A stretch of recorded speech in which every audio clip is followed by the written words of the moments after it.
Lottery తగలడం అంటే మాటలా? దానికి ఎంతో అదృష్టం ఉండాలి అని అనుకుంటూ ఉంటాం.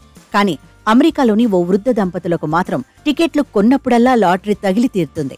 మాయో మంత్రమో అనుకునేరు. అలాంటిదేం లేదు. కానీ టికెట్ కొంటే మాత్రం లాటరీ తగలాల్సిందే. పక్కా ప్రణాళికతో కొన్న టికెట్ల విలువకు 40 నుండి 50 మేర లాభం వస్తుందని బేరీజు వేసుకుని మరీ టికెట్లు కొని 20 ఏళ్లలో ఏకంగా 200 కోట్లు సంపాదించారు.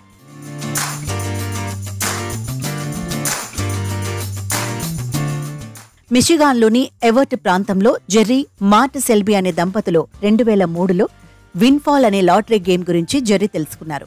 ఆయనకు గణిత ప్రజ్ఞ మెండు. టికెట్ల కొనుగోలులో వ్యూహం ప్రకారం వెళితే పక్కాగా డబ్బు సంపాదించవచ్చునని తెలుసుకున్నారు. విన్ఫాల్ జాక్పాట్ సొమ్ము 40 కోట్లకు చేరినప్పుడు తీసిన ఆ బంపర్ టికెట్ ఎవరికి తగలకపోతే రోల్ డౌన్ చేస్తారు. అప్పటికే అమ్ముడిపోయిన, అమ్మకానికి చూపిన కొన్ని టికెట్లకు ఆ డబ్బు వెళుతుంది. ఈ లెక్క ప్రకారం జాక్పాట్ టికెట్లోని చివరి 4 నెంబర్లలో 4, 3, 2 కనీసం ఒక నెంబరు ఉన్న లాటరీ రూపంలో పెద్ద మొత్తంలో డబ్బు వస్తుంది. బంపర్ టికెట్కి లాటరీ తగిలినా ఆ టికెట్ నెంబర్లతో సంబంధం ఉన్న కొన్ని టికెట్లకు ఎంతో కొంత ఇస్తారు. దీన్నే జెర్రీ తన సంపాదనకు ఆధారంగా చేసుకుని కోట్లు గడించారు.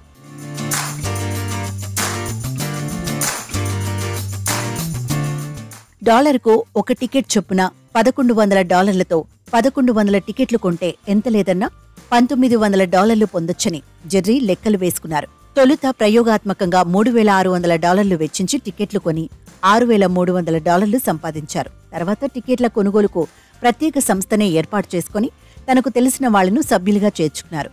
విన్ఫాల్ కంపెనీ నుంచి లాటరీ ప్రకటన విడుదలయ్యాక కనీసం ఒక్క లాటరీ అయినా తగలాలంటే ఎన్ని టికెట్లు కొనాలి, పెట్టుబడి పోను ఎంత మిగులుతుంది అనేవి లెక్క కట్టేందుకు తనకు 2 నిమిషాలు పడుతుందని జెర్రీ చెప్పారు. 9 ఏళ్లలో $26 మిలియన్ సంపాదించామని, దీనికి సంబంధించి $8 మిలియన్ మేరకు పన్ను చెల్లించామని జెర్రీ సతీమణి సెల్బీ చెప్పారు. వీరి జీవిత చరిత్ర ఆధారంగా Jerry and mart go large అనే సినిమా కూడా తెరకెక్కించారు.